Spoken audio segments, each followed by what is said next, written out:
Former first-round draft pick Josh Freeman retired after attempting a comeback in the Canadian Football League. Freeman spent most of his NFL career with the Tampa Bay Buccaneers, who drafted him in 2009. He sought to continue his playing career with the Montreal Alouettes of the CFL, who made the announcement Saturday. Freeman threw for more than 4,000 yards in 2012 and started 59 games in fives with Tampa Bay. The Bucs released him in October 2013, and he played with the Minnesota Vikings, New York Giants, Miami Dolphins and Indianapolis Colts during the rest of his career. In 62 NFL games, he completed 57.6% of his passes for 13,873 yards, 81 touchdowns and 68 interceptions. Oakland Raiders coach John Gruden is pleased to see former Kansas City Chiefs linebacker Derek Johnson wearing silver and black. Gruden told reporters that the addition of Johnson, the Chiefs' career tackles leader, helps solidify the middle of the Oakland defense. And while thrilled with securing the services of the four-time Pro Bowl selection, Gruden couldn't help but look at other additions in the past that came from the AFC West rival Chiefs. "Last time I was here at Oakland, we stole Rich Gannon from Kansas City, we took Andre Rison from the Chiefs, we took Albert Lewis from the Chiefs," he said. "We love stealing from the Chiefs. So now we got Derek Johnson and I'm on my way to the Raiders store to pick up a Derek Johnson Raiders jersey. I'm gonna wear it home tonight." Running back C.J. Anderson posted a career high in rushing yards last with the Denver Broncos, only to be released in April. Anderson is looking to set the bar even higher after signing a one-year, $1.7 million deal with the Carolina Panthers. "The 1,000 yards that was just a start," Anderson told the Charlotte Observer. The 27-year-old Anderson rushed for 1,007 yards on 245 carries with 3 touchdowns in 16 games with the Broncos last. He also had 28 receptions for 224 yards and a score. New York Giants safety Landon Collins told Newsday that he wants to participate in the team's minicamp next month. Collins underwent a second surgery on his broken forearm in April and is expected to be cleared in a few weeks. The two-time Pro Bowl selection told the newspaper he will abide by the decisions of the coaching staff and medical personnel. The 24-year-old Collins initially had surgery after sustaining the injury against the Arizona Cardinals in Week 16 of last. Follow-up visits to doctors, however, showed that forearm had not healed correctly. He amassed more than 100 tackles in each of his first twos and started every game until the fractured forearm kept him out of the 2017 finale, finishing with 99 tackles. Danny Etling has seen an increased workload with fellow quarterback Tom Brady electing to skip organized team activities with the New England Patriots. Etling, who was selected in the 7th round of the 2018 NFL Draft, has been working with NFL veterans on the Patriots while getting up to speed. Asked whether he views this time as an opportunity to wrest the top backup job away from Brian Hoyer, Etling told the Providence Journal that he isn't looking too far ahead. Etling played at Purdue before transferring to LSU in 2016. He completed 325 of 544 passes for 4,586 yards, 27 touchdowns and 7 interceptions in 2 years as a starter with the Tigers. Brady is expected to show up for mandatory minicamp June 5 to 7, free agent running back Adrian Peterson has been posting videos of himself on Instagram this month working out with weights and on treadmills. The 33-year-old recently told ESPN he has been posting the workouts in hopes that NFL teams will notice and be enticed to sign him. Peterson's 2017 was cut short by a neck injury.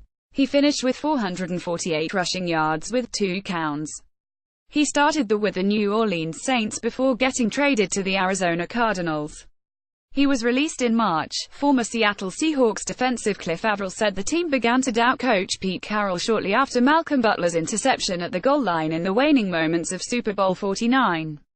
The Seahawks were closing in on a second straight Super Bowl title when they advanced the ball to the New England Patriots' 1-yard line with 26 seconds left. Trailing by 4, the Seahawks elected against running the ball with 5-time Pro Bowl selection Marshawn Lynch in favor of the pass with quarterback Russell Wilson. "You think about what could have happened," the 32-year-old Avril said on the Dave Dameshek football program. "If we win that Super Bowl, I think we probably would have won another one within the 2 years that went by." Instead, Averill said, the S began to form and the door was open for questioning the methods of Carroll. Atlanta Falcons general manager Thomas Dimitroff revealed that he had an impromptu meeting with Aaron Rodgers when discussing quarterback Matt Ryan's contract during an appearance on Andrew Brandt's The Business of Sports podcast. Dimitroff said he met the Green Bay quarterback by chance in Minneapolis. I saw Aaron, interestingly enough, at the Super Bowl in the airport, Dimitroff said. He just said to me, we don't know each other that well, but just get this deal done with Matt first so I can get on with my life.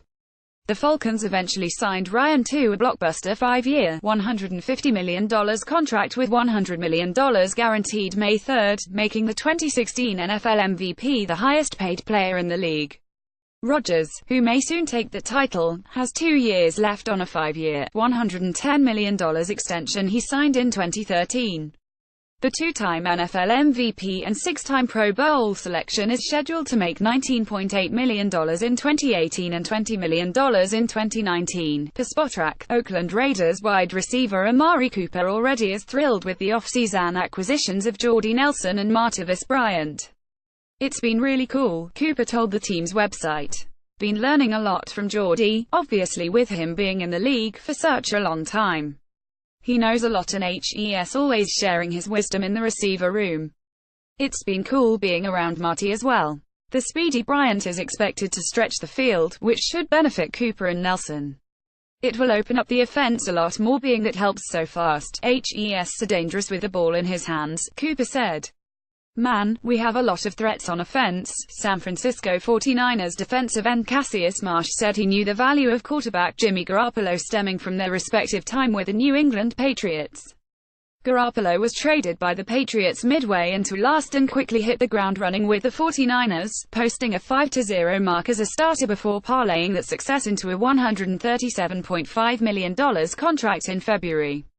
I already knew that was going to happen, I called it before anybody, Marsh told SFGate.com of Garoppolo's fast start. I knew because I was with the Patriots and he would shred our defense every day. He'd shred the first team every day, and it looked no different than when Tom Brady was on the field. He's a much better athlete than Tom. He's super disciplined and works hard. I'm very happy to have him as my quarterback. Dallas Cowboys quarterback Dak Prescott has heard the talk of the team being without a true number one wide receiver since it released Dez Bryant. But Prescott contends that the Cowboys will be just fine provided he does his part. I don't know if any team in the league necessarily needs a number one receiver, Prescott said, via Pro Football Talk. It's about getting the ball out, spreading the ball around, keeping the defense on its toes.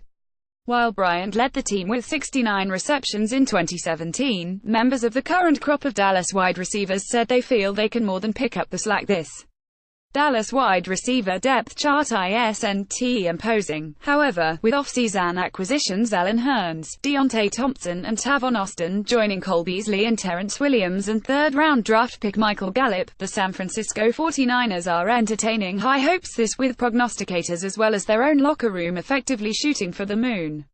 Off-season acquisition Jerick McKinnon said the whole team has talked about the Super Bowl in a recent conversation with NBC Sports Bay Area's Matt Maiocco.